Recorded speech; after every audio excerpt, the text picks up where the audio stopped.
जब कोई बात बिगड़ जाए या कोई मुश्किल पड़ जाए, तुम देना साथ मेरा ओ हमनवा। जब कोई बात बिगड़ जाए या कोई मुश्किल पड़ जाए, तुम देना साथ मेरा ओ हमनवा। न कोई है न कोई था जिंदगी में तुम्हारे सिवा, तुम देना साथ मेरा ओ हमनवा। नमस्ते, नमस्कार, जय हिंद, भारत माता की जय। मैं सत्यम ठाकुर स्वागत करता हूं आप लोगों को दरोगा अड्डा पे, और सार संग्रह का वह सेशन लेकर फिर से मैं उपस्थित हूं आप लोगों के बीच, जिसमें काफ़ी इम्पोर्टेंट होगा आप लोगों के लिए। चाहे वो बिहार एसआई हो, यूपी एसआई हो, बीपीएससी पीटी हो, बिहार सचिवालय हो, सेंट्रल एसएससी हो, रेलवे हो, किसी भी एग्ज़ाम के लिए काफ़ी वरदान साबित होने वाला यह सार संग्रह आप लोगों के बीच हम लेकर आए हैं। तो चलिए बिना समय गंवाए हम प्रारंभ करते हैं। एक चीज़ और जान ले कि मॉडर्न हिस्ट्री का जो लाइव क्लास है वो भी चलता है मेरा, और ये इसका विज्ञान मंथन का भी चल रहा है, तो आप लोग ज़रूर देखें। देखिए, ये मेरे क्लास के बाद आपको कहीं से कुछ पढ़ने की ज़रूरत नहीं है। जितना भी एग्ज़ाम हमने आपको बताया उस एग्ज़ाम में इसका कन्फर्म है। बहुत लोग होते हैं कि आपको दे तो देते हैं, दो चार चीज़ प्रोवाइड करा देते हैं, लेकिन क्या होता है उसका पेड क्लास मांगने लगता है कि पेड क्लास। लेकिन मेरा बिल्कुल फ्री ऑफ कॉस्ट है। कोई भी पेड क्लास नहीं है, कोई पेड क्लास की ज़रूरत नहीं है। सिर्फ आप हमारे साथ जुड़े और फुल्ली तैयारी के साथ अपने आप को सफलता हासिल करें। हम आपके साथ हैं और हमेशा रहेंगे। तो चलिए प्रारंभ करते हैं। पहला क्वेश्चन है, अम्ल वर्षा मुख्यतः किसकी अधिक सांद्रता के कारण होती है? तो SO2 और NO2।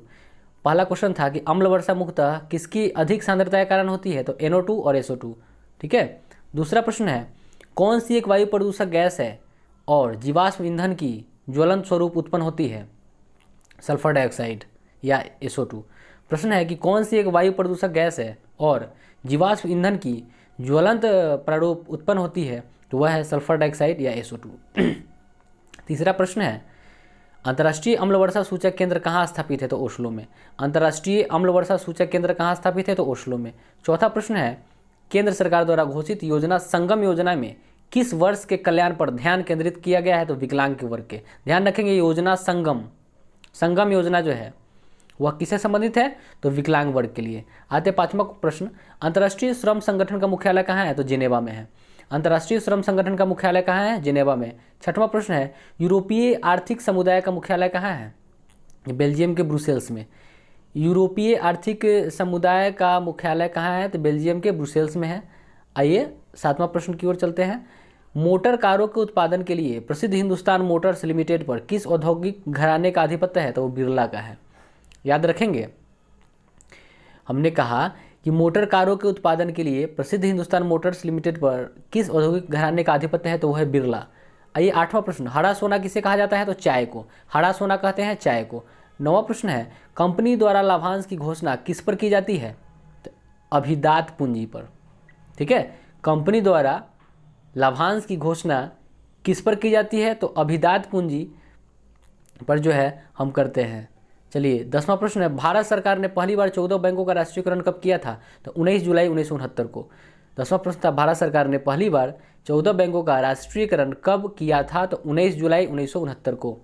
11वां प्रश्न है, भुगतान संतुलन को किस प्रकार परिभाषित किया जाता है? तो वह परिभाषा है, एक देश का शेष विश्व के साथ एक निश्चित समय अवधि के लिए एक निश्चित समय अवधि के दौरान किए जाने वाले मौद्रिक लेन देन का विवरण। फिर से जान ले, भुगतान संतुलन को किस प्रकार परिभाषित किया जाता है? तो एक देश का शेष विश्व के साथ एक निश्चित समय अवधि के दौरान किए जाने वाले मौद्रिक लेन देन का विवरण है।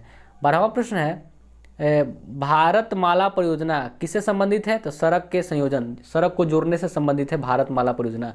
13वां प्रश्न है, भारत के किस राज्य में औसत वार्षिक आय न्यूनतम आंकी गई है? तो बिहार की। बिहार की जो औसत वार्षिक आय है वो सबसे कम आंकी गई है, इसको याद रखेंगे। 14वां प्रश्न है, शरीर में रक्त बैंक का काम कौन करता है? तो प्लीहा या तिल्ली। याद रखेंगे। शरीर में रक्त बैंक का काम कौन करता है? तो तिल्ली करता है। 15वां प्रश्न पे आएंगे, पीच ब्लेड से कौन सा रेडियो एक्टिव तत्व प्राप्त होता है? तो रेडियम। पीच ब्लेड से कौन सा रेडियो एक्टिव तत्व प्राप्त किया जाता है? वो है रेडियम। अब आते हैं 16वां प्रश्न की ओर, न्यूटन प्रति किग्रा किस भौतिक राशि का मात्रक है? तोरन का। न्यूटन प्रति किग्रा किस भौतिक राशि का मात्रक है? तो वो तोरन है। और हम फिर से बता दें कि हम जो मॉडर्न हिस्ट्री का सेशन चल रहा है मेरा, उसमें और जो डिटेल्स जो हम कर रहे हैं उसमें हम लाइव आएंगे। अभी फ़िलहाल जो ऑब्जेक्टिव टाइप क्वेश्चन है उसको हम, क्योंकि लिखने में बड़ा टाइम लगता था तो हमने सोचा कि इसी पे काम चला लें। चलिए, गायत्री नामक, गलत हो गया है, मिस्टेक, सॉरी, ये एक गलगंड होता है ना, वही जो होता है कि गायत्री नामक रोग नहीं होगा, यहाँ पे होना चाहिए आपको, एक सेकेंड, यहाँ पे होगा कि गायटर नामक रोग शरीर में किसकी कमी से होता है? तो आयोडीन की कमी से गायटर नामक रोग आपका हो जाएगा। याद रखेंगे, गायत्री नहीं, यहाँ पे गायटर होगा। ठीक है, तो गायटर नामक रोग शरीर की किसकी कमी से होता है? तो आयोडीन की कमी के कारण। 18वां प्रश्न आइए, वायरोलॉजी में किसका अध्ययन किया जाता है? तो विषाणुओं का। वायरोलॉजी में हम विषाणुओं का अध्ययन करते हैं। आते हैं 19वां प्रश्न, विटामिन सी का रासायनिक नाम क्या है? Ascorbic acid. विटामिन सी का रासायनिक नाम एस्कॉर्बिक एसिड है। आते हैं 20वां प्रश्न, सामान्य व्यक्ति का अनुशीलन रक्तदाब कितना होता है? तो 80 मिमी पारे के बराबर होता है। तो सामान्य व्यक्ति का अनुशीलन रक्तदाब कितना होता है? तो 80 मिमी पारे के बराबर होता है। 21वां प्रश्न है, श्वेत प्रकाश प्रिज्म द्वारा बने वर्णक्रम में किस रंग का विचलन सबसे अधिक होता है? तो बैगनी रंग का। फिर से सुनेंगे, श्वेत प्रकाश प्रिज्म द्वारा बने वर्णक्रम में किस रंग का विचलन सबसे अधिक होता है? तो बैगनी रंग का। 22 पढ़ते हैं कि कैलोमल क्या होता है? तो मर्क्यूरस ऑक्साइड। कैलोमल क्या होता है? Mercurous oxide. कैलोमल क्या होता है? मर्क्यूरस ऑक्साइड होता है। 23वां प्रश्न, सिंदूर का रासायनिक नाम? Mercuric sulphide. सिंदूर का रासायनिक नाम मर्क्यूरिक सल्फाइड, इस चीज़ को याद रखेंगे, सिंदूर का रासायनिक नाम मर्क्यूरिक सल्फाइड है। 14वां प्रश्न, भाग्यश्री थिप्से का नाम किस खेल से जुड़ा हुआ है? देखिए, भाग्यश्री थिप्से ये आदमी का नाम है, खिलाड़ी का नाम है, वो किस चीज़ से जुड़ा हुआ है? तो शतरंज से। भाग्यश्री थिप्से का नाम शतरंज से जुड़ा हुआ है। आते हैं 25वां प्रश्न, आयरन शब्द किस खेल से संबंधित है? तो आयरन शब्द जो है वह गोल्फ से संबंधित है। तो आयरन शब्द किससे संबंधित है? वह गोल्फ से संबंधित है। आते हैं 26, तो याद रखेंगे कि जो सबसे अच्छे कोच होते हैं ना, तो खेलकूद में उत्कृष्ट शिक्षण के लिए अच्छे कोच को यह दिया जाता है द्रोणाचार्य पुरस्कार। इसको हमेशा याद रखेंगे, जो अच्छे कोच होते हैं उनको। 27वां प्रश्न है, भारत की महिला खिलाड़ी कर्णम मल्लेश्वरी का संबंध किस खेल से है? तो भारोत्तोलक से, जो उठाता है वजन, बहुत बड़ा बड़ा वजन उठाते हैं लोग, खिलाड़ी लोग। तो भारत की महिला खिलाड़ी का कर्णम मल्लेश्वरी का संबंध जो है भारोत्तोलन से है।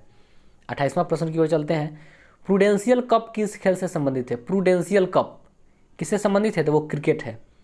प्रूडेंशियल कप किस खेल से संबंधित है? तो क्रिकेट से संबंधित है। 29 नंबर